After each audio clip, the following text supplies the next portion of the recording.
c'est Viridiana. Je suis ravie de vous retrouver aujourd'hui pour une nouvelle vidéo couture. Aujourd'hui, c'est un petit tuto que je vous propose, un petit tuto pour faire un porte-monnaie à souffler. Voilà. Donc ici on parle couture et vous pouvez me retrouver aussi sur Instagram avec le pseudo ViriOrglide-of-Life où je publie régulièrement des petites choses en couture et pas que. Et place tout de suite au tuto. Pour le petit porte-monnaie à souffler, je vous apprends à tracer le patron que moi j'ai utilisé. Après vous pouvez modifier les dimensions si vous le souhaitez, mais j'ai trouvé que ça marchait plutôt bien. Donc j'ai fait un rectangle de 25 cm sur 5 cm.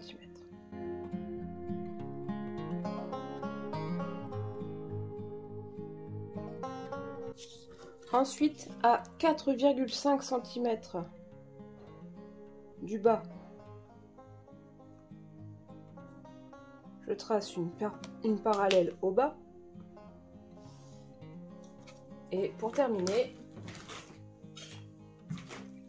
je rejoins l'angle du bas avec une droite de 8 cm.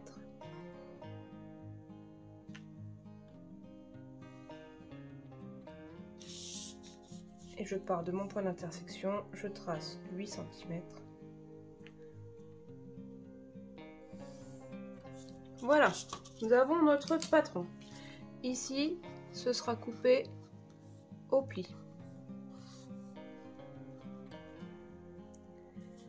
Et c'est donc le porte-monnaie à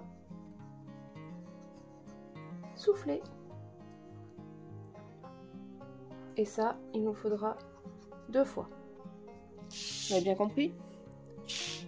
2 fois cette pièce-là au pli du tissu. Une fois dans le tissu extérieur, une fois dans la doublure. Bon, j'ai retrouvé des petites chutes de tissu. Ça, ce sera pour mon tissu extérieur, c'est un polyester. Ça, ce sera pour mon tissu intérieur, c'est un polycoton. J'ai fait un deuxième patron comme ça. C'est plus facile pour moi. Maintenant, je découpe.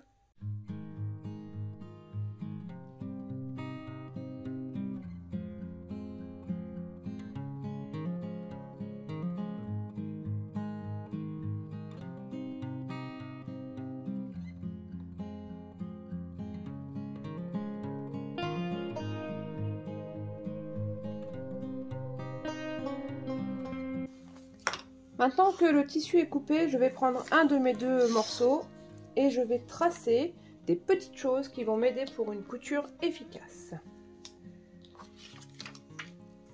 Je me mets sur l'envers du tissu. Alors moi, c'est les mêmes, donc voilà, arbitrairement, je prends celui-ci. Et je vais tracer à 1 cm la marge de couture en bas. Hop. Avec un petit friction ou une petite craie, c'est comme vous avez l'habitude.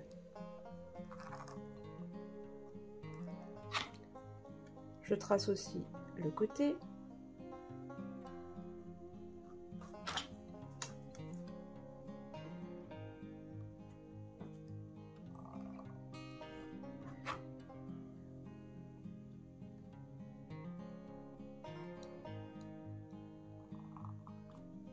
Et je viens tracer la fin de couture en haut, à 1 cm du bord aussi. Il faudra que nos coutures soient très précises dans les angles. Donc maintenant, on va mettre endroit contre endroit et on va piquer d'ici précisément avec un point d'arrêt, jusque là précisément avec un point d'arrêt. Et surtout, on fait bien des angles ici et pas des arrondis.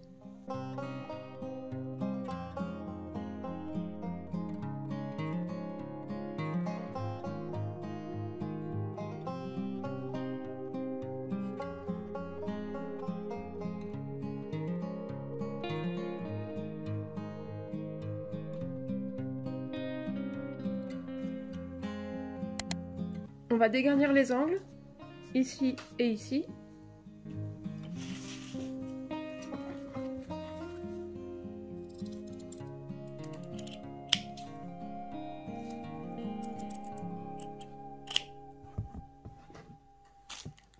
Et maintenant on peut retourner.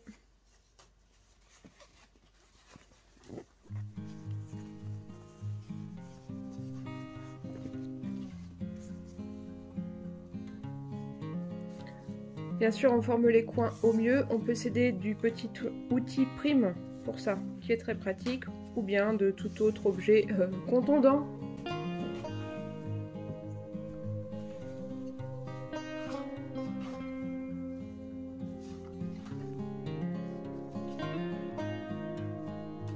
Et bien sûr, on repasse.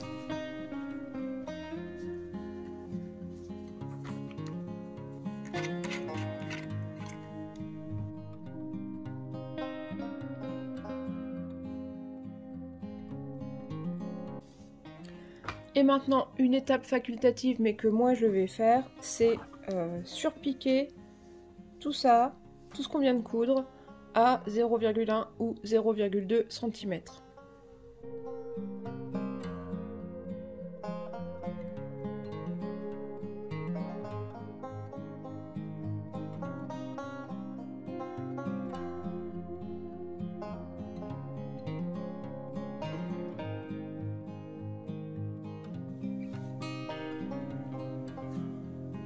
Pour l'étape suivante, sur l'envers de notre travail, on va tracer une marge de couture à 1 cm. Vous voyez ce qu'on vient de coudre et surpiquer, c'est ça, d'accord? Et on va venir tracer une marge de 1 cm sur le côté. Alors un petit centimètre, hein, surtout on va pas aller plus loin, sinon pour l'étape suivante on va être embêté. Et je marque bien la fin de la couture. Je veux m'arrêter pile poil ici. Comme ça quand je vais retourner le porte-monnaie, ce sera extrêmement précis.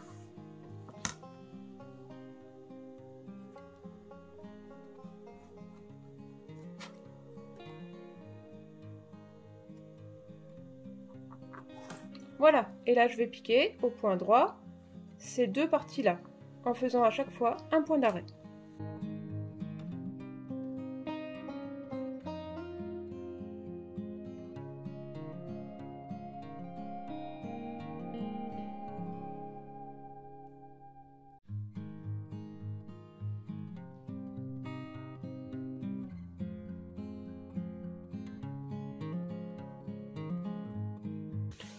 Donc maintenant, je sépare les deux épaisseurs.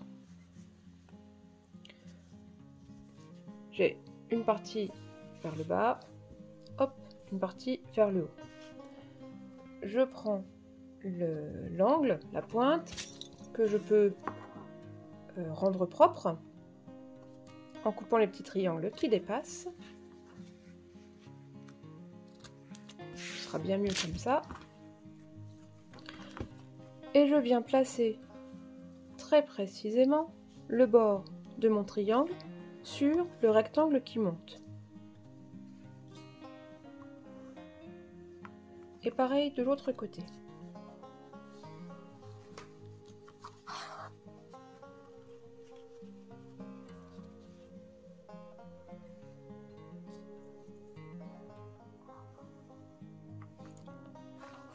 Et maintenant, je vais préparer le soufflet. Alors, je viens plaquer le tissu un peu plus loin que la couture. Hop, et je le laisse remonter le long de la couture, mais pas sur la couture. Parce que comme on va devoir recoudre ici, il ne faudrait pas prendre en même temps le soufflet, sinon on sera complètement embêté. Alors, je peux mettre une épingle qui sera bien dépassante. Je vais prendre des épingles longues. Donc, je plie plus loin que la couture et je viens rabattre le soufflet le long de la piqûre précédemment faite, mais un petit peu plus loin pour pas que ce soit cousu en même temps. Et je mets une épingle pour que ça tienne en place. Pareil de l'autre côté, je marque le pli un peu plus loin que la piqûre et je rabats le soufflet un peu plus loin que la piqûre. Voilà, c'est très joli comme ça. Et je mets une épingle que je laisse bien... Ah, c'est dur. dépasser à l'extérieur. Ensuite, je rabats la deuxième partie, qui est ma doublure.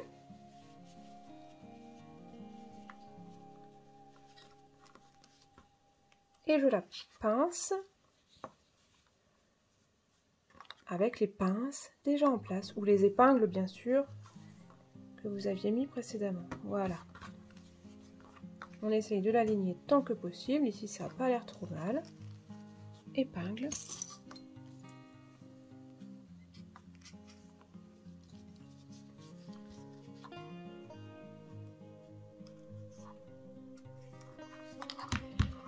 Et en haut, je viens noter nos angles. Toujours 1 cm de marge.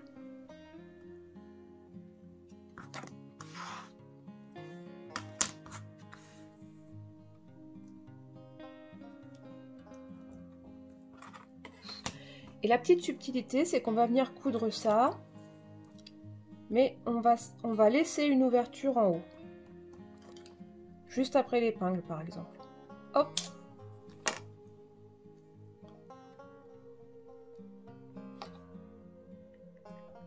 Hop, d'accord? Donc, on commence ici, on fait l'angle bien propre, on descend jusqu'en bas. On s'arrange bien sûr pour ne pas prendre le soufflet qu'on a bien plié à l'intérieur. Et ensuite, on fera de bas jusqu'à l'angle et on s'arrêtera ici. C'est parti!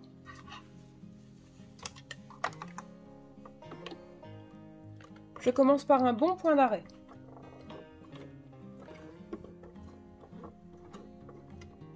Trois points, c'est pas mal.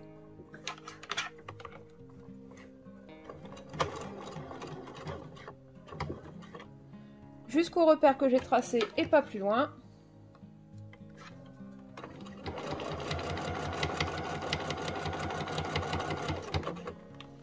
Là, on va l'aider un petit peu parce qu'il y a beaucoup d'épaisseur.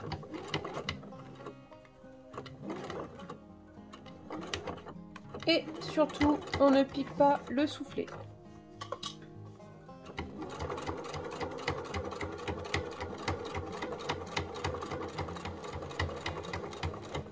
Et point d'arrêt en bas. On coupera. Même chose de l'autre côté.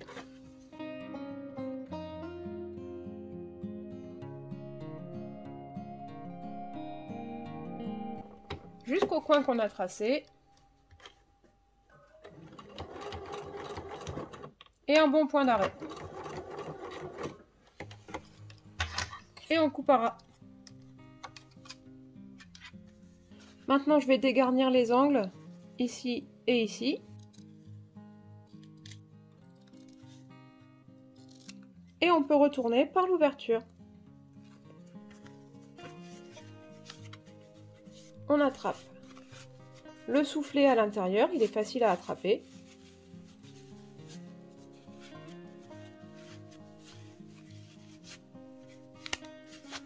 Et voilà.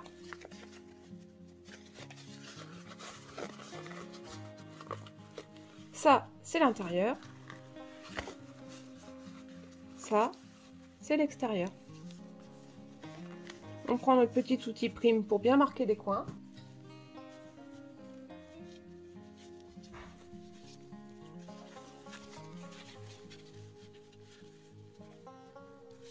Les coins du fond, c'est bien. Maintenant, on fait les coins en haut. En voilà un.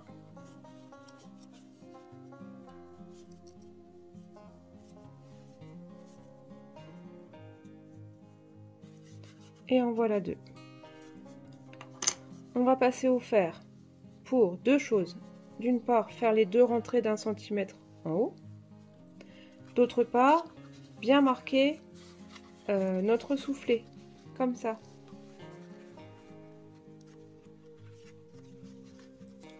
Et si on utilise bien la vapeur, cette marque ne s'en ira pas. Les piécettes ne pourront pas se sauver. Voilà, allez, je fais tout ça au fer.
La dernière piqûre que nous avons à faire à la machine maintenant est une surpiqûre, ici à 1 ou 2 mm, pour fermer l'ouverture et bien finir notre porte-monnaie. On n'oublie pas le point d'arrêt.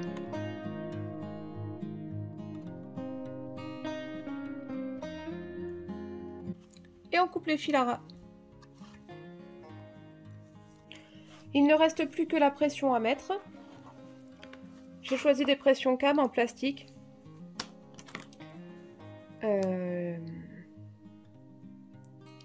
Ça fait 8 cm. Donc à 4 cm. 1, 2, 3, 4. Ici. C'est parti. Je transperce avec la petite pointe.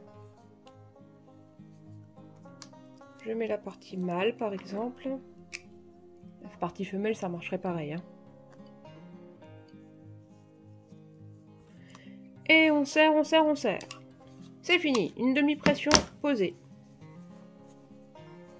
On vient rabattre comme si le porte-monnaie était fermé. Ok. Et avec mon crayon friction, je viens noter le centre de la pression. Et cette fois-ci, c'est par l'intérieur qu'il faut que je perce.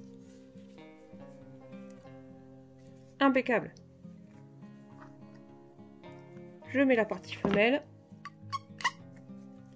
Et je serre. La partie femelle est posée. Et me voilà avec un joli porte-monnaie à souffler.